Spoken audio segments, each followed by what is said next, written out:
Good morning, everyone. Good morning, ma'am. Happy New Good Year. morning, ma'am. Happy Good New Year. morning. Good morning, ma'am. Good morning. Happy New Year, সবাইকে। Happy new year ma'am, অনেকদিন পর আপনার সঙ্গে দেখা হচ্ছে। Happy New Year. আচ্ছা, তো নতুন বছরে মোটামুটি ভাবে আমরা অনেকটাই দিন তাও পার করে ফেললাম। তো কেমন কাটলো নতুন বছর আগে শুনি সবার? বছরের প্রথম দিন কেমন কাটলো সবার? খুব ভালো কেটেছে ম্যাম। বাহ, ভেরি গুড। আর দারুণ, বছরের ma'am. শুরুতে কি পড়াশোনা কিছু হয়েছে? Honestly, একটু হয়নি। একটু হতো। হয়নি, একটু হয়েছে সেভাবে ম্যাম, বেশি হয়নি, না। সেভাবে হয়নি, আচ্ছা ম্যাম। আচ্ছা, ঠিক আছে, কোনো ব্যাপার না। আমরা তো আবার আজকে একটা নতুন টপিকই পড়ছি, ফলে অসুবিধা খুব একটা কিছু হবে না, কারণ আমরা একদম এই টপিকটা থেকেই শুরু করছি। তো আগেরটা কন্টিনিউয়েশন হচ্ছে না টপিকে, সেই জন্য একটা ভালো এটা। তো আজকে আমরা যে টপিকটা শুরু করছি, দেখতেই পাচ্ছেন অলরেডি, থাইরয়েড ইস্যু নিয়ে শুরু করব। যেরকম আমরা বেশ কিছু কমন টপিক নিয়ে আলোচনা করছি, তার মধ্যে অলরেডি দুটো কমন টপিক আমরা আলোচনা করেছি, সেটা হচ্ছে ডায়াবেটিস আর কার্ডিওভাস্কুলার ডিজিজ। মেইনলি কার্ডিওভাস্কুলারের মধ্যে আমরা হাইপারটেনশন বা তার সাথে সাথে আমরা দেখে থাকি হাইপার কোলেস্টেরলের প্রবলেমটা। তারপরে যেই ডিজিজটাকে হয়তো আমরা ডিজিজ বলে ভাবি না, সেটা হচ্ছে গ্যাস্ট্রোইন্টেস্টাইনাল প্রবলেম। এইগুলো নিয়েও আমরা আলোচনা করেছি। এরপরে আরো একটা টপিক আমরা আজকে শুরু করছি, সেটা হচ্ছে থাইরয়েড ইস্যু, যেগুলো অর্থাৎ যেটাকে আমরা বলে থাকি থাইরয়েডাইটিস।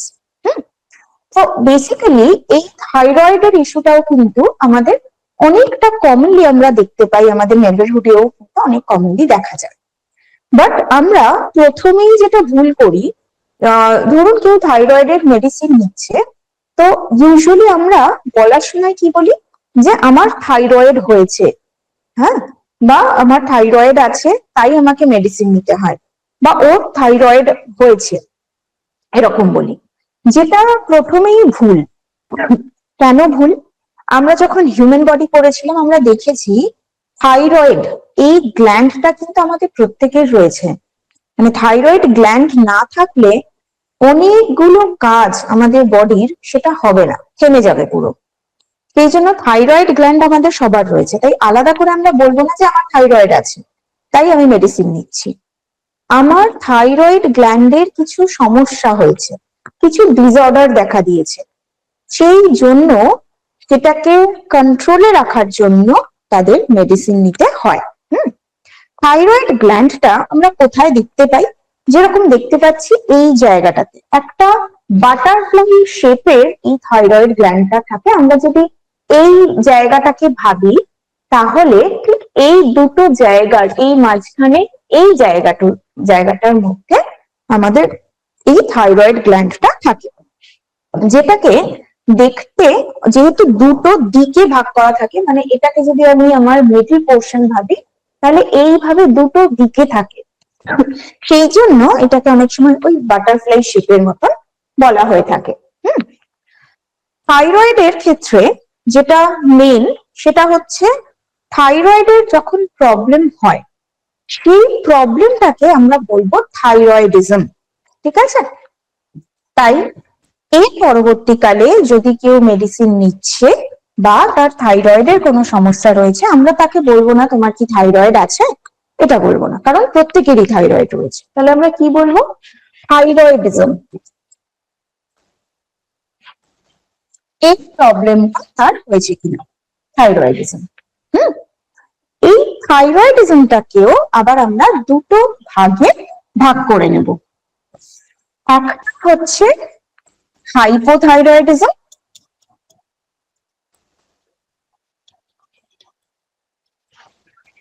আরেকটা হচ্ছে হাইপারথাইরয়েডিজম।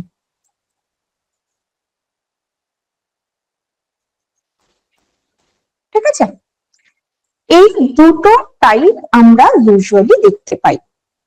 প্রথমত, আমরা যে ধরনের থাইরয়েডের প্রবলেম দেখি তার মধ্যে এই হাইপোথাইরয়েডিজমটা সব থেকে কমন।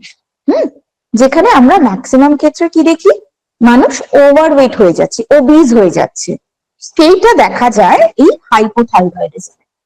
এবং হাইপারথাইরয়েডিজমে কি হয়, যেখানে আমাদের বডি বা আমাদের ওয়েট লস হচ্ছে, অনেকটা শুকিয়ে যাচ্ছি, রোগা হয়ে যাচ্ছি, সেটা হচ্ছে এই হাইপারথাইরয়েডিজম। এর ক্লাসিফিকেশনস গুলো বা এর যে সিমটমস গুলো সেগুলোতে আসছে। তার আগে যেটা জানতে হবে যে এই যে থাইরয়েডিজমের প্রবলেম হচ্ছে তাতে মেইনলি কি কি এফেক্টেড হয়। সরি, ইউজুয়ালি দেখা যায় এই যে থাইরয়েড গ্ল্যান্ডটা আমাদের রয়েছে, এই থাইরয়েড গ্ল্যান্ডটা দুটো হরমোন সিক্রিট করে। সেই দুটো হরমোনের নাম কি এর আগেও আমরা বলেছিলাম, কারণ মনে আছে সেই দুটো হরমোনের নাম? কারোর মনে থাকলে চ্যাট বক্সেও লিখতে পারেন। Ma'am thyroxine hormone. Very good, thyroxine. আরেকটা হরমোনের নাম পিটুইটারি। না, পিটুইটারি তো গ্ল্যান্ড, যেরকম থাইরয়েড একটা গ্ল্যান্ড সেরকম পিটুইটারি আরেকটা গ্ল্যান্ড, ঠিক আছে?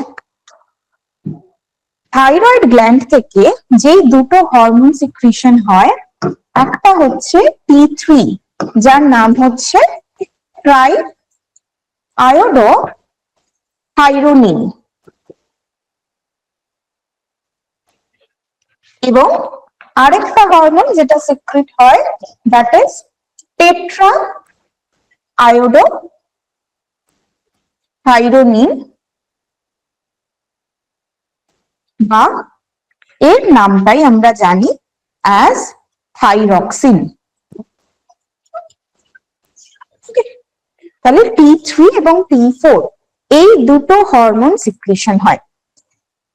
এই যে T4 হরমোন, এটাই মেইনলি অ্যাক্টিভ হয়, সব থেকে স্টেবল হরমোন আমরা বলতে পারি থাইরয়েড গ্ল্যান্ডের। এবং এর কাজটা কি, আমাদের বডির মধ্যে মেজরলি তিনটে ফাংশন করে এই থাইরয়েড হরমোন। একটা হচ্ছে আমার মেটাবলিজম, মেটাবলিজমকে রেগুলেট করছে, অর্থাৎ এনার্জি প্রোডাকশনে হেল্প করছে।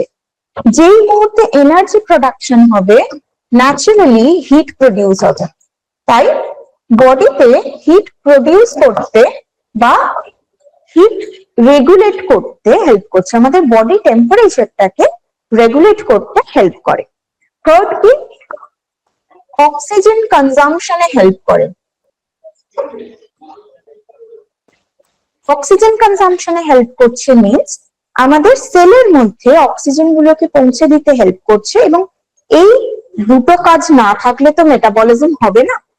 সেই জন্য প্রপারলি অক্সিজেনকে গ্রহণ করে আমাদের সেলের মধ্যে পৌঁছে সেখান থেকে এনার্জি কনভার্ট করতে হেল্প করে এই থাইরয়েড হরমোন। এটা মেজর কাজ আমরা বলবো থাইরয়েড হরমোনের। এছাড়াও কিন্তু থাইরয়েড হরমোনের আরো অনেক কাজ থাকে, যেরকম আমাদের টোটাল যে ওভারঅল যে গ্রোথটা রয়েছে সেই গ্রোথটাকে মেনটেন করতে হেল্প করছে। এর সাথে সাথে আমাদের ব্রেন ডেভেলপমেন্টে হেল্প করছে, বিশেষ করে আমাদের কগনিটিভ হেলথটাকে মেনটেন করতে হেল্প করছে, অর্থাৎ আমাদের কনসেন্ট্রেশন পাওয়ারটাতে ইমপ্রুভ করছে, ঠিক আছে? তো এই কাজগুলো কিন্তু থাইরয়েড হরমোন করে থাকে। এবারে যেটা কমনলি আমরা প্রবলেম দেখে থাকি সেটা হচ্ছে এই দুটো সমস্যা, অর্থাৎ হাইপোথাইরয়েডিজম এবং হাইপারথাইরয়েডিজম। কখন হয় হাইপোথাইরয়েডিজম, বা আগে হাইপারটাই বলি। হাইপার কথাটার মানে আমি সবসময় কি বলি, হাইপার কথাটার মানে কি, কে বলবেন? বেশি বেশি বেশি বেশি। Very good. তাহলে হাইপারথাইরয়েডিজম মানে হচ্ছে যখন আমার থাইরয়েড গ্ল্যান্ড বেশি কাজ করছে, ঠিক আছে? থাইরয়েড গ্ল্যান্ড বেশি কাজ করছে মানে কি হবে, গ্ল্যান্ড থেকে যে হরমোন সিক্রিশন গুলো হচ্ছে সেগুলোর পরিমাণটা বেড়ে যাবে। এটাই হচ্ছে হাইপারথাইরয়েডিজমের মেইন ক্যারেক্টারিস্টিক আমরা বলতে পারি। তাহলে হাইপারথাইরয়েডিজমে যখন, আচ্ছা এইখানে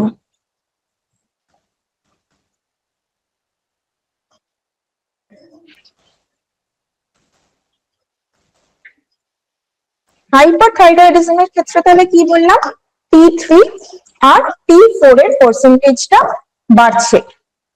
কিভাবে বাড়ছে? থাইরয়েড হরমোনকে কে রেগুলেট করে? থাইরয়েড হরমোনকে রেগুলেট করার জন্য কোন হরমোনটা আমাদের বডিতে রয়েছে বা আমাদের ব্রেনে রয়েছে, আরো সিম্পলিফাই করলে আমাদের পিটুইটারি গ্ল্যান্ডে রয়েছে। কোন হরমোন? এটাও আমরা হিউম্যান বডিতে পড়েছিলাম। কার মনে আছে? মনে নেই। এই Ma'am, দুটো TSH, হরমোন। ma'am. হ্যাঁ বলো। Ma'am TSH, very good, TSH. Thyroid stimulating hormone. Very good. TSH বা থাইরয়েড স্টিমুলেটিং হরমোন। এই থাইরয়েড স্টিমুলেটিং হরমোনের কাজটা কি? থাইরয়েড হরমোনের সিক্রিশনটাকে রেগুলেট করা। ফলে এই টিএসএইচ হরমোনের পরিমাণটা যখন কমে যাবে তখন এই থাইরক্সিন হরমোনের সিক্রিশন বাড়বে, কারণ টিএসএইচ ইন্ডিকেট করে কতটা সিক্রিট করতে হবে। যখন টিএসএইচ থাইরয়েড গ্ল্যান্ড অব্দি পৌঁছচ্ছে না, থাইরয়েড গ্ল্যান্ড তখন নিজের মতে সিক্রিট করতে থাকবে হরমোন, এবং যার ফলে এই হরমোনের সিক্রিশনটা বেড়ে যাবে। এবার প্রথমেই বললাম কি না, এই থাইরয়েড হরমোনের কাজ হচ্ছে আমাদের মেটাবলিজমকে ইমপ্রুভ করা। তাহলে যখন থাইরয়েড হরমোন বেশি করে সিক্রিশন হবে, তার মানে আমার মেটাবলিক রেটটা বেড়ে যাবে। অত্যধিক হারে যখন মেটাবলিক রেট বেড়ে যাচ্ছে, সরি, যেই মেটাবলিজমটা বাড়ছে, তার মানে আমার বডিতে অতিরিক্ত এনার্জি প্রোডাকশন হচ্ছে। অর্থাৎ আমি বলতে পারি যে আমার বডির মধ্যে যে ফ্যাটসটা রয়েছে, যে কার্বোহাইড্রেটটা রয়েছে, যেগুলো ভেঙে আমার এনার্জি প্রডিউস হবে, তাদের অতিরিক্ত ব্রেকডাউন শুরু হয়ে গেছে। যেই মুহূর্তে অতিরিক্ত ব্রেকডাউন হবে তখন আমার ওয়েট লস হতে থাকবে, কারণ মেটাবলিক রেট বেড়ে গেছে। মেটাবলিক রেট বাড়ছে মানেই আমার ওয়েট লস হবে। ঠিক সেই কারণেই হাইপারথাইরয়েডিজমে ওয়েট লস দেখা যায়। এবার প্রশ্ন আসতে পারে যে হাইপার কেন? কারণ এই হাইপো বা হাইপার এই নামটা কিন্তু আমরা শুধুমাত্র থাইরয়েড হরমোনের সাথে রিলেট করব, নট দিস টিএসএইচ। যেহেতু থাইরয়েড হরমোনের সিক্রিশন বাড়ছে, তাই এর নাম হাইপারথাইরয়েডিজম। আমাকে মনে রাখতে হবে কন্ট্রাডিকশনটা। হাইপারথাইরয়েডিজম মানে আমি রোগা হয়ে যাব, আমার ওয়েটটা বাড়বে না, ঠিক আছে? সেম যখন হাইপোথাইরয়েডিজমে আসবো, হাইপোথাইরয়েডিজমের ক্ষেত্রে তাহলে কি হবে? এই যে T3 আর T4 এর পরিমাণটা কমে যাবে, কারণ হাইপো মানে হচ্ছে কম। কেন কমবে? কারণ এই টিএসএইচ হরমোনের সিক্রিশন বেড়ে গেছে।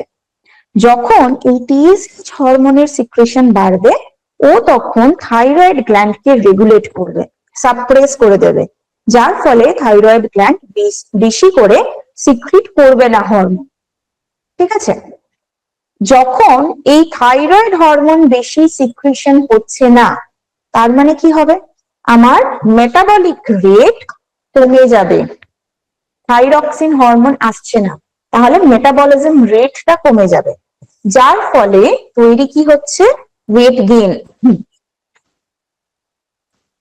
কারণ বডির মধ্যে যে এক্সট্রা ফ্যাটটা জমে আছে তার ব্রেকডাউন হচ্ছে না, তার অক্সিডেশন হচ্ছে না, যার কারণে হবে ওয়েট গেইন, ঠিক আছে? এই দুটো বোঝা গেছে কি? এই দুটোর মধ্যে কোনো ডাউট? এটা ক্লিয়ার তো? আচ্ছা, এরপরে যেটা বলছিলাম যে মোস্ট কমনলি আমরা কি দেখতে পাই? এই হাইপোথাইরয়েডিজমটা দেখতে পাই। হাইপোথাইরয়েডিজমের যারা, তারা দেখবেন প্রত্যেক দিন এমটি স্টমাকে একটা ওষুধ নিতে হয় তাদের। সেই ওষুধটা কি? আলটিমেটলি সেটা হচ্ছে এই থাইরক্সিনের রিপ্লেসমেন্ট থেরাপি। যেহেতু আমার বডিতে থাইরক্সিন হরমোন সিক্রিশন হচ্ছে না, তাই জন্য আমি বাইরে থেকে এই থাইরক্সিন হরমোনটাকে ইনটেক করছি। জাস্ট ওটা একটা রিপ্লেসমেন্ট থেরাপি আমরা বলতে পারি। ওকে, ম্যাম এটা থাইরক্সিন হরমোন মানে হাইপোথাইরয়েডিজমের ক্ষেত্রে, তাই তো? মানে হাইপোথাইরয়েডিজমে, হ্যাঁ। T3 যেখানে আমার পরিমাণের থেকে কম আসছে, কম সিক্রেশন হচ্ছে, তার হুম। জন্য ওই তার জন্য থেরাপিটা, তাই তো? তাদেরকে ওই, হ্যাঁ হ্যাঁ, একদম। আচ্ছা, এরপরে থাইরয়েড গ্ল্যান্ডের এইগুলো তো আমরা দেখলাম। এবারে আমরা সোজা চলে আসবো তাহলে হাইপারথাইরয়েডিজমের ক্ষেত্রে কি কি প্রবলেম আমরা দেখতে পাই। প্রথমেই যেটা বললাম সেটা হচ্ছে ওয়েট লস, সেটা তো দেখতেই পাচ্ছি। ওয়েট লসের সাথে সাথে আর কি হচ্ছে, ইরিটেবিলিটি বেড়ে যায়। ঠিক আছে, প্রচন্ড ইরিটেটেড হয়ে যাচ্ছে, যে কোনো কিছুতে রাগ, এক্সাইটমেন্ট অনেক বেশি হতে পারে। স্লিপলেসনেস দেখা যেতে পারে। ঠিক আছে, প্রপার ঘুমটা হচ্ছে না, ঘুমটা মাঝে মাঝে ভেঙে যাচ্ছে, এরকম কিছু প্রবলেম দেখা যেতে পারে। যেহেতু শরীরের মধ্যে যে এক্সট্রা ফ্যাট বা ধরুন কার্বোহাইড্রেট, অনেক সময় প্রোটিন, এইগুলোর ভাঙন শুরু হয়েছে, ব্রেকডাউন শুরু হয়েছে, যার ফলে মাসল থেকেও কিন্তু মানে মাসল ব্রেকডাউনটাও কিন্তু হতে পারে, যে কারণে মাসল উইকনেস অনেক বেশি দেখা যায়। অল্প একটু কাজ করলেই হাতে পায়ে প্রচন্ড ব্যথা, হাঁপিয়ে যাওয়ার একটা চান্সেস কিন্তু আসতে পারে। বিশেষ করে গা হাত পায়ের ব্যথাটা হতে পারে। এছাড়া আর কি হয় থাইরয়েডের ক্ষেত্রে, এইটাও ভীষণ কমনলি দেখা যায়, সেটা হচ্ছে মেনস্ট্রুয়াল সাইকেলের ক্ষেত্রে। ঠিক আছে, ইরেগুলার মেনস্ট্রুয়াল সাইকেলের একটা প্রবলেম দেখা যায় অনেকেরই থাইরয়েডের। এবং আরেকটা জিনিস যেটা দেখা যায় সেটা হচ্ছে সেন্সিটিভ টু হিট। এই দুটোও কিন্তু কন্ট্রাডিক্টরি দেখা যায় হাইপারথাইরয়েডিজম এবং হাইপোথাইরয়েডিজমে, যেখানে খুব গরম তারা নিতে পারে না, কারণ অলরেডি বডি হিট প্রডিউস করছে, এই জায়গায় অতিরিক্ত গরম কিন্তু লাগে, তার ফলে অতিরিক্ত গরম তারা নিতে পারে না, যারা হাইপারথাইরয়েডিজমের প্রবলেম রয়েছে যাদের। এবং যখন আমরা হাইপোথাইরয়েডিজমে যাব, সেখানে কি দেখব, ওয়েট গেইন যেরকম হচ্ছে ঠিক সেরকম ভাবেই যেহেতু এনার্জি প্রোডাকশন হচ্ছে না, তাই জন্য কিন্তু একটা ফ্যাটিগ রয়েছে, সারা দিনের একটা ক্লান্তি, ঝিমুনি ভাব, মাথা ব্যথা বা মাথা ধরে থাকা, এই বিষয়টা থাকে। আরেকটা দেখা যায় যে গলার আওয়াজটা চেঞ্জ হয়ে যায়, খুবই খসখসে একটা একটা কর্কশ আওয়াজ তৈরি হয়, একটা গম্ভীর আওয়াজ হয়ে যায়, এবং তার সাথে সাথে ভুলে যেতে থাকে। ফরগেটফুলনেসটা কিন্তু অনেক বেশি দেখা যেতে থাকে এই সময়। এবং মেনস্ট্রুয়াল সাইকেলের ক্ষেত্রে কি হয়, হাইপারথাইরয়েডিজমে আমরা পড়েছিলাম ইরেগুলার পিরিয়ড হচ্ছে, বা কমপ্লিটলি হয়তো স্টপ হয়ে যেতে পারে, একটা মানে মোটামুটি 1 মাস 2 মাস গ্যাপে হতে পারে, এরকম একটা প্রবলেম হতে পারে হাইপারথাইরয়েডিজম। হাইপোথাইরয়েডিজমে সেটা কমপ্লিটলি অপোজিট, যেখানে হেভি ফ্লো দেখা যায়, মেনস্ট্রুয়াল সাইকেলের সময় হেভি ফ্লো দেখা যেতে পারে। এছাড়াও দেখা যায় কোল্ড সেন্সিটিভিটি। ঠিক আছে, বডিতে কিন্তু অনেক বেশি করে ঠান্ডা লাগতে থাকে। যেখানে বডি যেহেতু হিট প্রডিউস করছে না, মেটাবলিক রেট যেহেতু কম, হিট প্রডিউস যেহেতু করছে না, সেই জন্য কোল্ড সেন্সিটিভ হয়ে যায় বডি, খুব তাড়াতাড়ি ঠান্ডা লাগে, মানে নর্মালি ঠান্ডা ফিল হচ্ছে, এটা একটা হয়। এবং ইমিউন সিস্টেমটাও কিন্তু এক্ষেত্রে অ্যাফেক্টেড হয়। এই দুটো আমরা কিন্তু কমন সিমটমস এর মধ্যে দেখতে পাই। বাট এই যে দুটো সিমটমস আমরা দেখলাম, এইগুলো তো পরের কথা, আগে আমাকে জানতে হবে থাইরয়েডটা হচ্ছে কেন। তাহলে সিমটমস গুলো আমাদের কমন রয়েছে, এগুলো আমরা কারোর যদি এরকম প্রবলেম হয় তাহলে আমরা সেটা দেখেও বুঝতে পারবো। কিন্তু আগে আমি দেখব যে এই সিমটমস গুলো কেন দেখা যাচ্ছে, ঠিক আছে, কি প্রবলেম হতে পারে। থাইরয়েডের প্রবলেম ইউজুয়ালি দেখা যায় 3টে কারণের জন্য। ঠিক আছে, কি কি কারণ? একটা হচ্ছে আমাদের সাইকোলজিক্যাল হেলথ, অর্থাৎ আমাদের মেন্টাল হেলথ।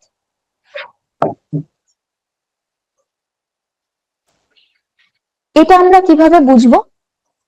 যাদের ক্ষেত্রে ইউজুয়ালি অতিরিক্ত এক্সাইটমেন্ট থাকে, অনেক বেশি অ্যাংজাইটি, ঠিক আছে, রাগ প্রচন্ড, প্রচন্ড মনের মধ্যে হয়তো কোনো দুঃখ কষ্ট চেপে রাখছে, এরকম একটা নেচার যাদের রয়েছে, এবং যারা প্রত্যেকটা কথায় কথায় ভীষণ রাগ করছে, ঝগড়া করছে, বা হয়তো খুব উত্তেজিত হয়ে যাচ্ছে, ঠিক আছে? সেক্ষেত্রে তাদের থাইরয়েডিজমের প্রবলেম আসার চান্সটা কিন্তু থাকে, অর্থাৎ তাদের এই TSH, T3, T4 হরমোনের ইমব্যালেন্সটা কিন্তু দেখা যেতে পারে। এটা একটা খুব ইম্পর্টেন্ট কারণ। সেকেন্ড কারণ কি হতে পারে? সেকেন্ড হচ্ছে তাদের গাট হেলথ।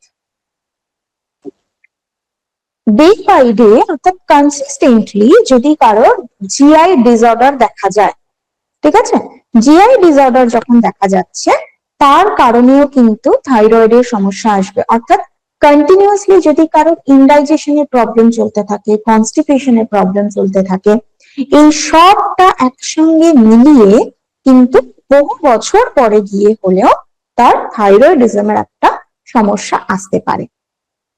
ঠিক আছে, এই দুটো কারণ আমরা মেন রিজন হিসেবে বলবো থাইরয়েডিজমের। তার মধ্যেও মেন ফ্যাক্টর হচ্ছে এইটা, মেন্টাল হেলথটা। কারণ এই গাট হেলথটাকে আমি আমার ফুড প্যাটার্ন দিয়ে চেঞ্জ করতে পারবো, বাট মেন্টাল হেলথটা আমি কোনো ফুড প্যাটার্নের উপরে ডিপেন্ড করে হবে না, ওটা আমাকে নিজেকেই বুঝতে হবে, নিজেকেই চেঞ্জ করতে হবে। যার ফলে যারা অতিরিক্ত স্ট্রেসড আউট থাকে তাদের যেরকম ডায়াবেটিস হতে পারে, হাইপার টেনশন হতে পারে, একই রকম ভাবে কিন্তু তাদের থাইরয়েড হওয়ার চান্সটাও থাকে।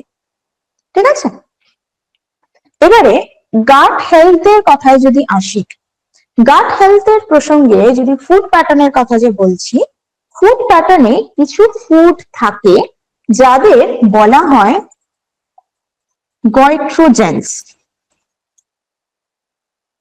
ঠিক আছে, গয়ট্রোজেন্স বলা হয়। এই গয়ট্রোজেন্সটা কি?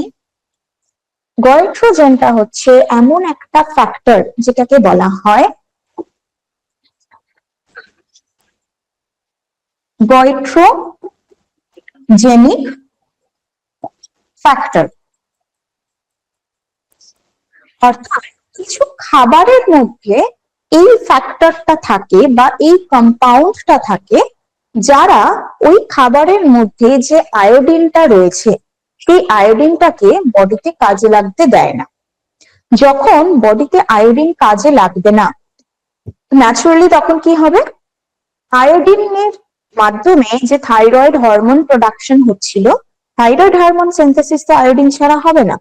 তাহলে আয়োডিন যদি বডিতে অ্যাবজর্ব না হয় তাহলে কিন্তু আমার থাইরয়েড হরমোন সিক্রেশন কমে যেতে পারে। যেই মুহূর্তে থাইরয়েড হরমোনের সিক্রেশন কমবে তার ফলে প্রবলেম দেখা যেতে থাকবে। কি প্রবলেম হয়? এই প্রবলেমটাকে বলা হয় গয়টার। গয়টার কি? যখন এই গ্ল্যান্ডটা, থাইরয়েড গ্ল্যান্ডটার যখন ইনফ্লামেশন হয়, ফুলে যায়, বাইরে বেরিয়ে আসে, এতটাই ফুলে যায়, সেই অবস্থাটাকে বলা হয় গয়টার।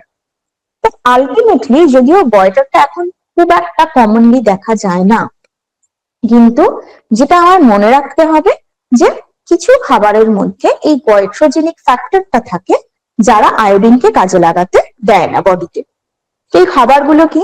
সেই খাবারগুলো হচ্ছে সয়াবিন, বাঁধাকপি, ফুলকপি। ঠিক আছে, আমাদের নর্মাল খাবার দাবারের মধ্যে আমরা এই তিনটে খাবারকে দেখে থাকি, সয়াবিন, বাঁধাকপি, ফুলকপি। এই তিনটে খাবারের মধ্যে এই গয়ট্রোজেনিক ফ্যাক্টরটা থাকে।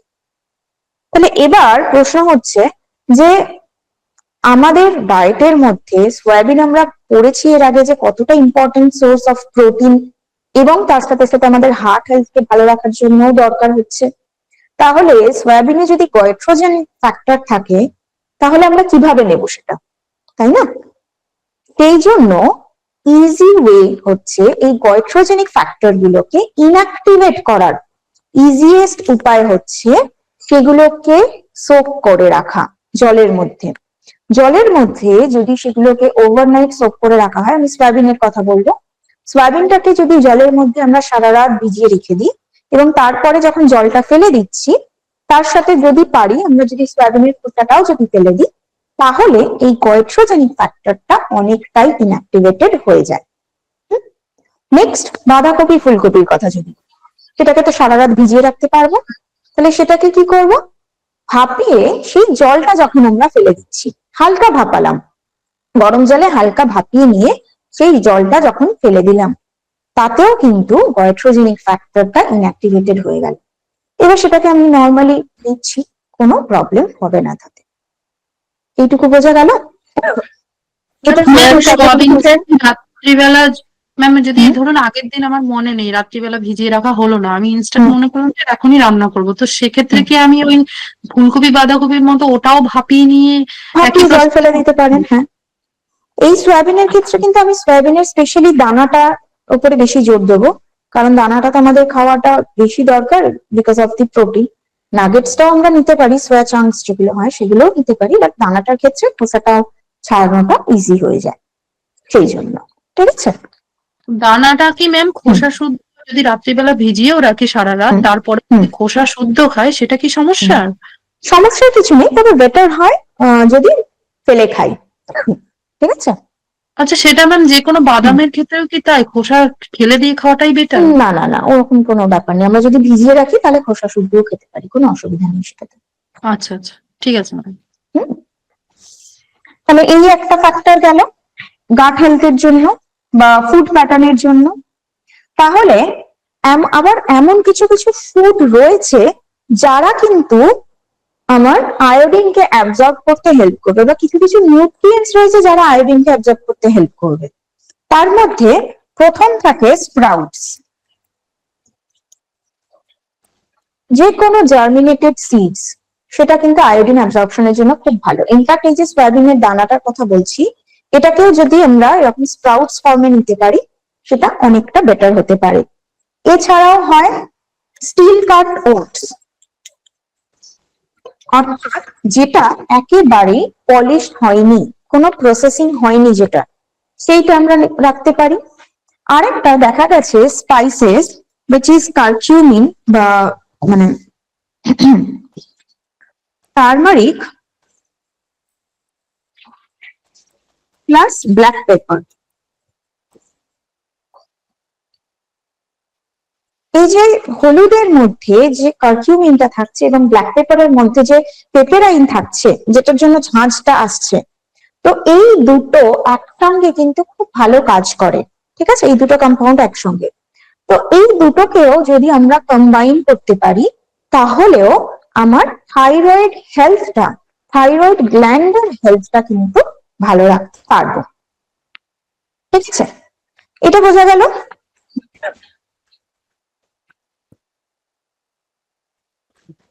এর সাথে সাথে আমি আর কি দিতে পারি?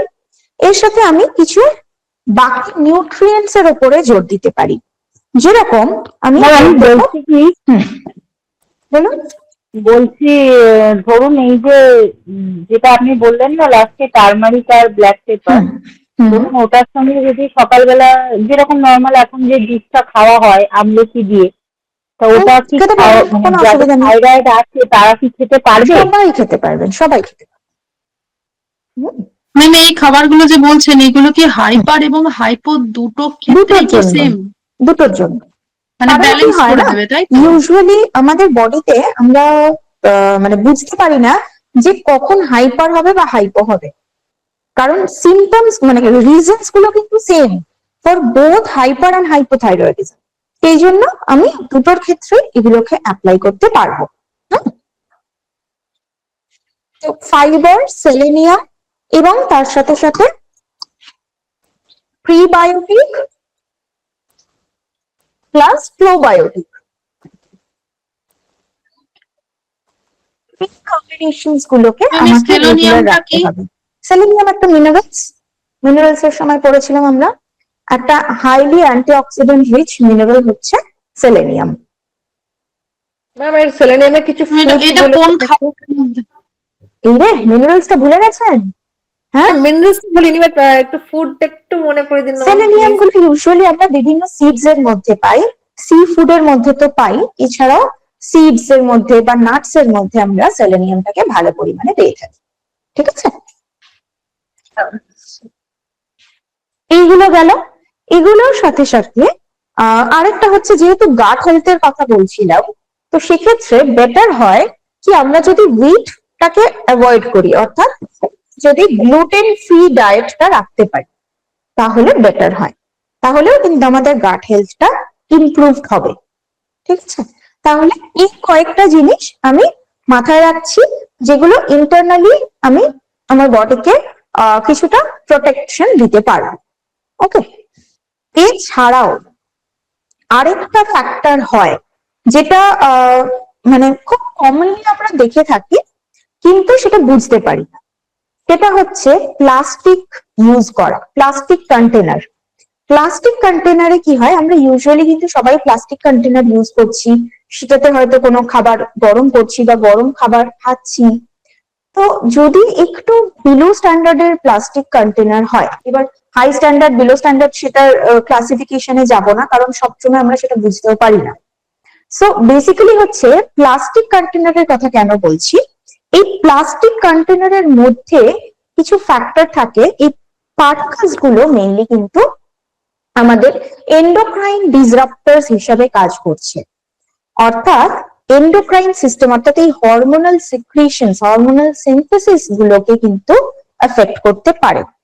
এটা অনেক ক্ষেত্রে দেখা যায়, এই যে আমরা ধরুন প্লাস্টিকের যে চপিং বোর্ড ইউজ করি, ঠিক আছে, দীর্ঘদিন ধরে যদি প্লাস্টিকের চপিং বোর্ড ইউজ করা হয়, দেখবেন সেই জায়গাগুলো ক্ষয়ে গেছে।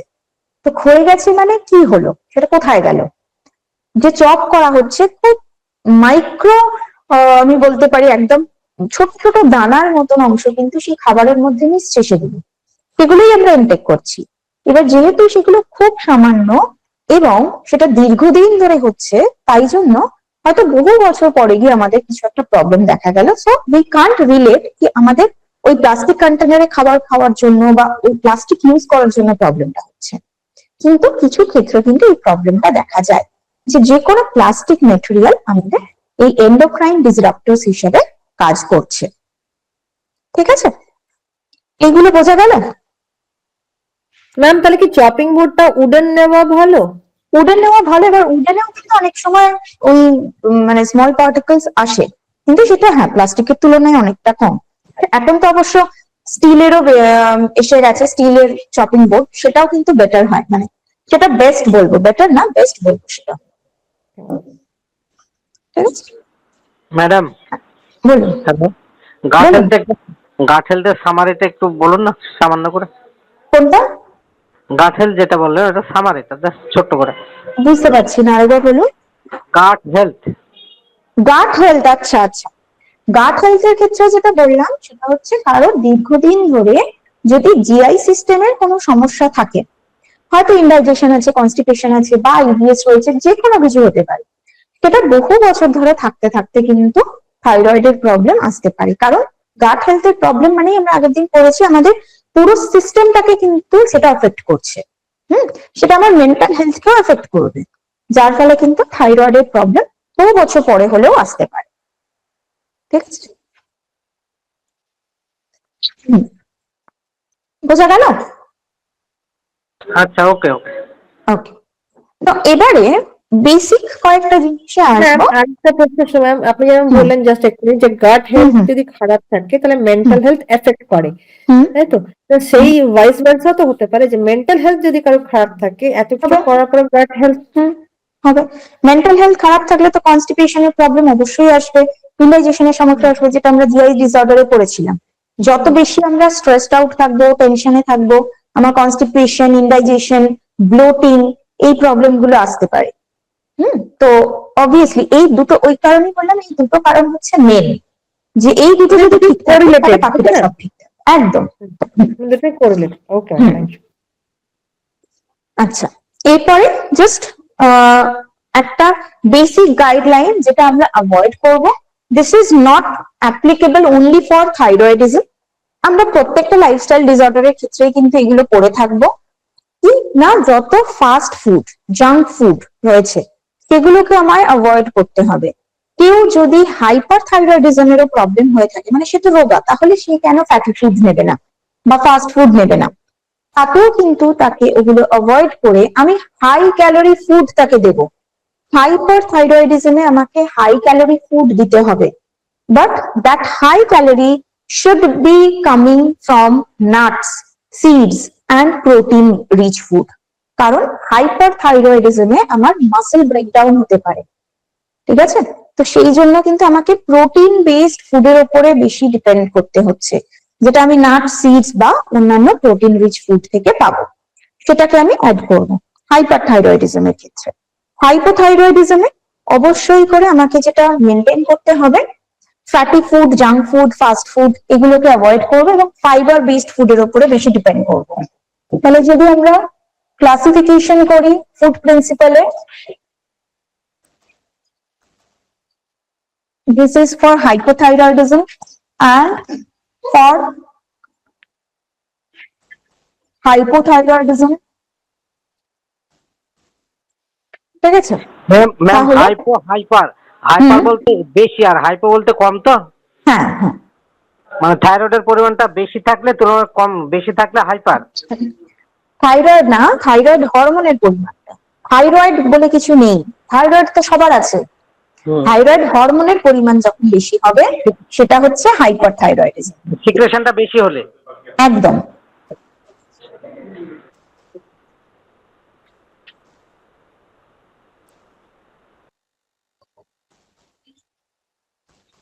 তাহলে যেহেতু হাইপারথাইরয়েডিজমের মেটাবলিক রেটটা হাই, তাই জন্য এখানে আমরা হাই ক্যালোরি ডায়েট দেবো।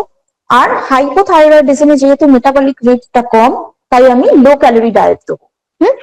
নেক্সট কি করছি, হাই প্রোটিন,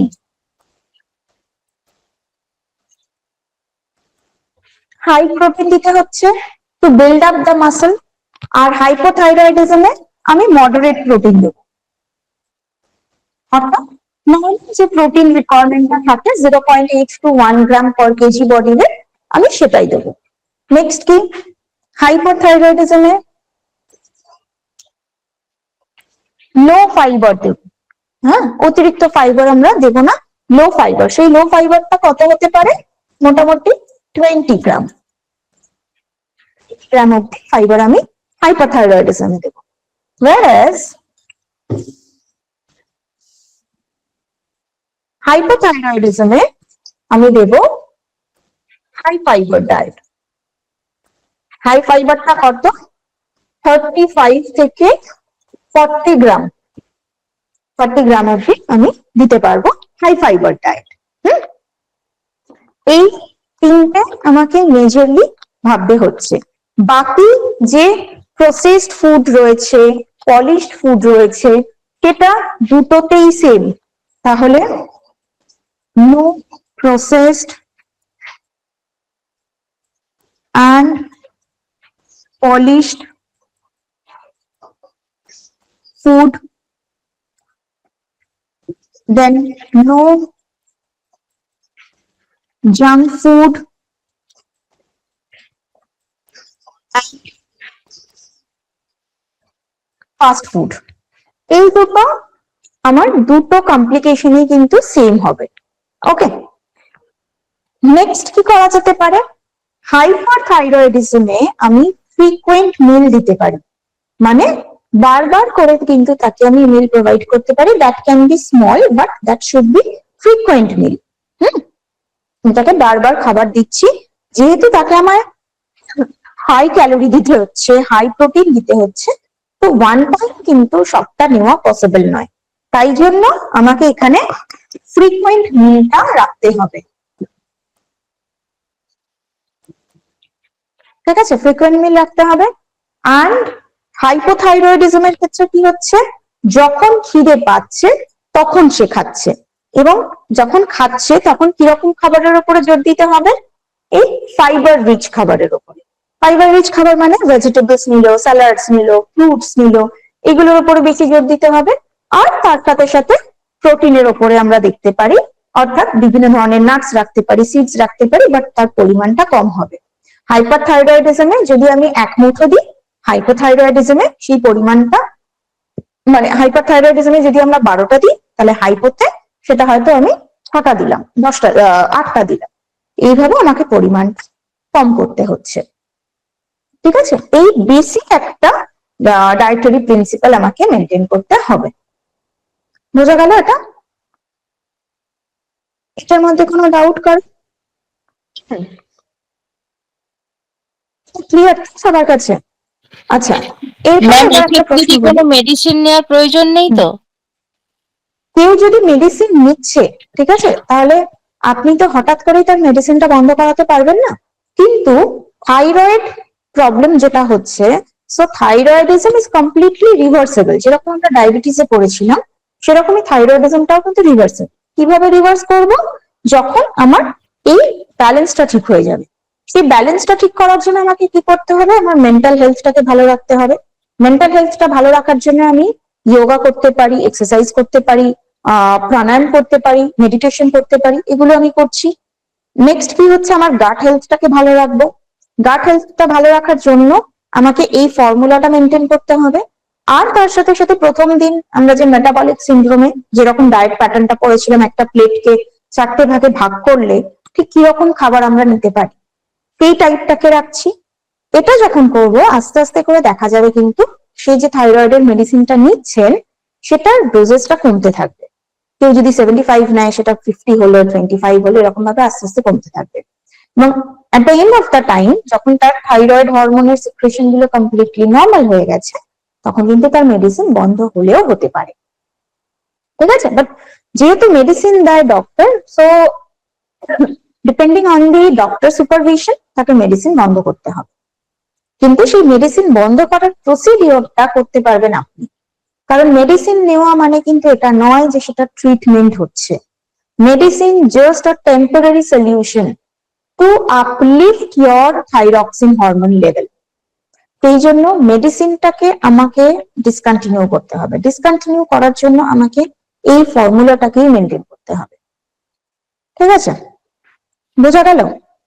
ওকে ম্যাম, আমরা তো শুনেই এসেছি যে থাইরয়েড বা এই যে সিমটমস গুলো দেখা মাত্র মানে ওষুধ খেয়েই যেতে হয়, মেডিসিন নিয়েই যেতে হয়, এটাই শুনে এসেছি। ঠিক আছে। না, সেটা একেবারেই নয়। কারণ এখন বিভিন্ন রিভার্সাল থেরাপি হয়ে গেছে যেগুলো অলরেডি প্রুভড। তো আমাদের মেডিসিন নিয়ে কেন যেতে হয়, এটা ডায়াবেটিস বলুন, হাইপারটেনশন বলুন, থাইরয়েড বলুন, সবেরই কারণটা কিন্তু সেম। কারণ আমরা আমাদের লাইফস্টাইলটাকে চেঞ্জ করি না। যে কারণের জন্য আমার সমস্যা হয়েছিল সেটাকে আমরা তার রুট কজটাকে অ্যানালিসিস করি না। ঠিক আছে, থাইরয়েড কারোর যদি প্রবলেম হয়, সে কিন্তু কোনোদিনও জানবে না যে তার কেন থাইরয়েডের প্রবলেমটা হয়েছে, তাই না? আজকে আমরা কি দেখলাম? তার রুট কজটা দেখলাম। তো যখন আমরা রুট কজটাকে ট্রিট করছি, তাহলে আমার মেডিসিনের দরকার হচ্ছে না। মেডিসিনটা এই জন্যই দরকার কারণ আমরা রুট কজ জানি না এবং রুট কজটাকে ট্রিট করি না। যেহেতু আমরা কোনো কিছুই করব না, তাহলে আমাকে তো একটা টেম্পোরারি সলিউশন নিতে হবে, যার কারণে থাইরক্সিন হরমোন বাড়বে। সেই জন্য আমরা মেডিসিন নিই। ঠিক আছে? Yes ma'am. ওকে, আচ্ছা, আরো কিছু কিছু টেস্ট আমরা করতে পারি। ঠিক আছে, ওই যেরকম বারবার বলি যে রুটিন চেকআপ। রুটিন চেকআপের জন্য আমরা কিন্তু কিছু টেস্ট করতে পারি, যেরকম হচ্ছে টিএসএইচ। সবসময় যে থাইরয়েড হরমোন টেস্ট করতে হবে not necessary. TSH hormone test করলেও কিন্তু আমরা বুঝতে পারবো আমার থাইরয়েড হরমোনের সিক্রেশন কেমন আছে, সেটা করতে পারি। এছাড়াও করতে পারি আমার ব্লাড গ্লুকোজ লেভেলটারও চেক আপ করতে পারি কিন্তু। ঠিক আছে, ব্লাড গ্লুকোজ লেভেলের সাথে সাথেও কিন্তু আমার থাইরয়েড হরমোনের সিক্রেশনটা ডিপেন্ড করে। আমার বডিতে বাকি কিছু ভিটামিন রয়েছে, তাদের কন্টেন্টটা চেক করতে পারি, যেরকম ভিটামিন বি, ভিটামিন ডি, এদের কন্টেন্ট গুলো চেক করবো। বডির আয়রন বা ফেরিটিন, এই কন্টেন্ট গুলো চেক করতে পারি, যেগুলো রুটিন চেকআপের মধ্যে রাখছি। এগুলো কিন্তু আমরা মোটামুটি ভাবে আমাদের ব্লাড চেকআপের মধ্যে রাখবো। আরেকটা জিনিস যেটা, সেটা হচ্ছে এই যে প্রথমে বললাম না যে গয়টারটা এখন আর খুব একটা দেখা যায় না। কেন দেখা যায় না? তারও কারণ হচ্ছে, একটা সময় না মানে গয়টারটা এত বেশি কমন ছিল এবং কিছু কিছু স্পেসিফিক রিজনে গয়টারটা এত কমন ছিল, যে কারণে ওই জায়গাগুলোকে বলা হতো গয়টার বেল্ট। মানে পুরো জায়গাটার মধ্যে গয়টারের সিমটমস গুলো খুব কমনলি দেখা যেত। হিমাচল প্রদেশ, উত্তরপ্রদেশ, একটু পাহাড়ি অঞ্চল যেখানটা, বা পাহাড়ের সাথে সাথে ভ্যালি যে জায়গাগুলোতে রয়েছে, সেই অঞ্চলে গয়টারটা খুব কমনলি দেখা যেত। কেন দেখা যেত? বিকজ আয়োডিন বা মিনারেলস আমরা কি জানি সেটা কোথায় থাকে, মাটিতে থাকে। পাহাড়ি অঞ্চলের ক্ষেত্রে কি হয়, যখন বৃষ্টি হচ্ছে বা ধস নামছে, মাটিগুলো ধুয়ে বেরিয়ে যাচ্ছে, বৃষ্টির মাধ্যমে তাই মাটিটা ধুয়ে যাচ্ছে, তো মাটির মধ্যে যে আয়োডিন কন্টেন্টটা থাকে সেটাও কিন্তু ওই জলের সাথে সাথেই ধুয়ে যায়। ফলে ওই মাটিতে যখন আমি যে খাবারটা, যে ফসলটা চাষ করছি, ন্যাচারালি কিন্তু ওই ফসলটার মধ্যে আয়োডিন কন্টেন্টটা কম থাকতো, ঠিক আছে? যার ফলে সেই জিনিসগুলো, সেই ক্রপস গুলো যখন আমরা খাচ্ছি বা সেই অঞ্চলের লোকেরা খাচ্ছে, তাদের বডিতে কিন্তু আয়োডিন কন্টেন্টটা কমে যেতে থাকে। এবং যে কারণে এটা এত বেশি মানে ওয়াইডলি স্প্রেড হয়ে যায় গয়টারটা, যে জায়গাগুলোকে পুরো গয়টার বেল্ট হিসেবে মানে কনসিডার করা হতো, এতটাই বেশি। তো পরবর্তীকালে এই বিষয়টা কেন কমন নেই, কারণ গভর্নমেন্টের তরফ থেকে একটা গভর্নমেন্টের তরফ থেকে এরকমই একটা প্রোফাইল্যাক্সিস প্রোগ্রাম কন্ডাক্ট করা হয়। সেটা কি, iodine deficiency disorder control programme. নামটা কি, ন্যাশনাল আয়োডিন ডেফিসিয়েন্সি ডিসঅর্ডার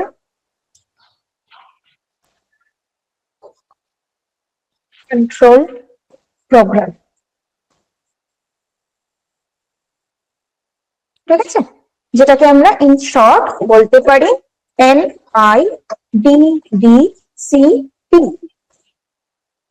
এই প্রোফাইল্যাক্সিস প্রোগ্রামটা নেওয়া হয় যেখানে মেইনলি আয়োডিনকে ফর্টিফাই করা হয় আমাদের সল্টের সঙ্গে। কারণ নুন হচ্ছে এমন একটা ইনগ্রেডিয়েন্ট যেটা যে কোনো রিজন হতে পারে, যে কোনো কান্ট্রি হতে পারে, যে রান্নাই করুক না কেন সেখানে তারা নুনটাকে ইউজ করবে। খুব কমন ইনগ্রেডিয়েন্ট হচ্ছে নুন, খুব সামান্য হলেও নুন ইউজ করা হয়। সেই জন্য এই গয়টারটাকে প্রিভেন্ট করতে আয়োডিনকে নুনের মধ্যে ফর্টিফাই করা হয়, ঠিক আছে? এবং আমাদের আয়োডিনের রিকোয়ারমেন্টটা খুব কম। সারাদিনের ডায়েটে আয়োডিনের রিকোয়ারমেন্ট আমরা ম্যাক্সিমাম বলতে পারি 15 মাইক্রোগ্রাম মতন আয়োডিন আমাদের রিকোয়ারমেন্ট থাকে। যেহেতু এটা এতটাই কম, যার ফলে যখন নুনের মধ্যে ওটা ফর্টিফাই করা হচ্ছে, ন্যাচারালি কিন্তু আমাদের আয়োডিন রিকোয়ারমেন্টটা ফুলফিল হয়ে যায়। কিন্তু তার মানে এটা কখনোই নয় যে নুনের মধ্যে থাকে মানে আমরা বেশি বেশি করে নুন খাবো, সেটা নয়। আয়োডিন যুক্ত খাবারগুলো আমরা বেশি খাবো। এবং এই যে দেখবেন নুনের মধ্যে বলছি ফর্টিফাই করা হয়, আজকেই আপনারা দেখতে পারেন আমরা বাড়িতে যে নুনের প্যাকেটটা কিনি সেখানে লেখা থাকে আয়োডাইজড সল্ট, এই কথাটা লেখা থাকে কারণ নুনটার মধ্যে আয়োডাইজেশন হয়েছে। Without iodization, without this iodine fortification, normally নুনটা কিন্তু ইউজুয়ালি ব্যান্ড, মানে সেটা আমরা খাবার জন্য ইউজ করতে পারবো না। সো আয়োডাইজড সল্টটাই গভর্নমেন্টের তরফ থেকে ইনিশিয়েটিভ নেওয়া হয় যাতে করে ওটাই শুধুমাত্র সেল করা হয়, এবং এটার ফলে আস্তে আস্তে করে গয়টারের যে প্রিভ্যালেন্সটা সেটা কমে যেতে থাকে, ঠিক আছে? বোঝা গেল এগুলো? না, কোনো doubt আমরা থাকলে খাবারে আমাকে- তো আমরা খাবারে নুন ইউজ করি, আয়োডাইজ সল্টটা ইউজ করি, বাট অনেক সময় দেখা যায় অনেকেরই হ্যাবিট থাকে খাওয়ার পাতে এমনি নুন নিয়ে বসা। তো ওটা কতটা বেনিফিশিয়াল বা কতটা ক্ষতিকারক? ক্ষতিকারক বা বেনিফিশিয়াল কোনোটাই নয়, বিকজ খাবার পাতে যারা নুন খাচ্ছে তাদেরকে আমরা কি বলি না, হাইপার টেনশনের ক্ষেত্রে বলা হয় কাঁচা নুন না খাওয়ার জন্য। কেন বলা হয়? কারণটা একটাই, কি আমি রান্নায় অলরেডি নুন ইউজ করেছি, তারপরে আমি আবার এক্সট্রা নুনটা ইউজ করছি, যার ফলে আমার সোডিয়াম কন্টেন্ট বেড়ে যাচ্ছে। এটার কিন্তু কোনো ডিফারেন্সিয়েশন হয় না যে মানে কাঁচা নুন আর রান্নার নুন দুটো আলাদা, দুটোরই সোডিয়াম কন্টেন্ট রয়েছে। আমরা যখন রান্নার করা নুনের পরেও এক্সট্রা করে যখন আবার কাঁচা নুন খাচ্ছি, তার মানে আমার সোডিয়াম কন্টেন্ট বেড়ে যাবে, তো আমার বডিতে ওয়াটার রিটেনশন হবে। সেই জন্য আলাদা করে নুন ইউজ করতে বারণ করা হয়, ঠিক আছে? কারণ নুনের পরিমাণ বাড়ছে। আচ্ছা, তো যেমন কোনো স্যালাড বা কোনো চাটে যখন আমরা রক সল্টটা দিচ্ছি, তো সেটা কতটা বেনিফিট? সেম সোডিয়াম কন্টেন্ট দুটোতেই সেম থাকে, সেটা আয়োডাইজড হয় না, রক সল্ট তো আর আয়োডাইজড সল্ট নয়। যদি আয়োডিনের পার্সপেক্টিভে ভাবি তাহলে সেটা আলাদা, আদারওয়াইজ যদি সোডিয়াম কন্টেন্টের দিক থেকে ভাবি সো বোথ আর সেম। তাহলে ম্যাম ওটা স্যালাডে দিয়ে, অনেক সময় স্যালাড বা চাটে দিয়ে খাওয়া হয়, তো হ্যাঁ ওটা খেতেই পারি আমরা, কোনো অসুবিধা নেই তো? কোনো প্রবলেম নেই। ওকে ম্যাম, থ্যাংক আর কোনো প্রশ্ন এটা? আচ্ছা, থাইরয়েডের তাহলে এই বিষয়গুলো আমরা বুঝলাম তো, মানে আমরা খুব ইজিলি কিভাবে আইডেন্টিফাই করতে পারবো কার হাইপার থাইরয়েডিজম বা কার হাইপোথাইরয়েডিজম হয়েছে, এই প্রবলেমটা আমরা আইডেন্টিফাই করতে পারবো তো সিমটমস গুলো থেকে, এবং তারপরে সেটা ট্রিটমেন্ট সেটা করতে পারবো তো আমরা সবাই। এরপরে সেটা আগে কনফার্মেশন চাই। ম্যাম এই টেস্ট গুলো কি করিয়ে নিলে বোঝা যাবে? এই টেস্ট গুলো আমরা রুটিন চেক আপের মতন করাতে পারি, কারণ এই সবকিছু এই যে যেগুলো বললাম না, টিএসএইচটা তো ধরুন একদম ডাইরেক্ট টেস্ট, বাট এগুলো যখন আমরা করাবো এটাও কিন্তু আমার ওই থাইরয়েড হেলথের সাথে রিলেটেড। সেই জন্য কোনো কারণে হয়তো আমরা টিএসএইচ করাইনি, কোনোভাবে অন্য কোনো চেক আপের মাধ্যমে যদি দেখা গেল আমরা এইগুলোর মধ্যে কোনো একটা টেস্ট করিয়েছি, তার মধ্যে যদি অ্যাবনর্মালিটিস দেখেন তাহলেও কিন্তু আপনাকে বুঝতে হবে, আপনাকে প্রিকশনস নিতে হবে। শুধুমাত্র আপনার ভিটামিন ডি কমে গেছে সেই জন্য আপনার বোন হেলথটা নষ্ট হচ্ছে তা নয়, থাইরয়েড গ্ল্যান্ডটাও কিন্তু এফেক্টেড হতে পারে।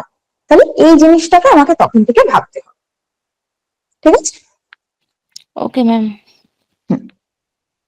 আর কোনো প্রশ্ন এটা? আচ্ছা, মোটামুটি ভাবে থাইরয়েড কিন্তু আমাদের এখানেই কমপ্লিট হলো, ঠিক আছে? আর তো সেরকম কিছু নেই থাইরয়েডের জন্য বলার মতো, এগুলোকেই আমরা গো থ্রু করবো ভালোভাবে। হ্যালো বলুন বলুন।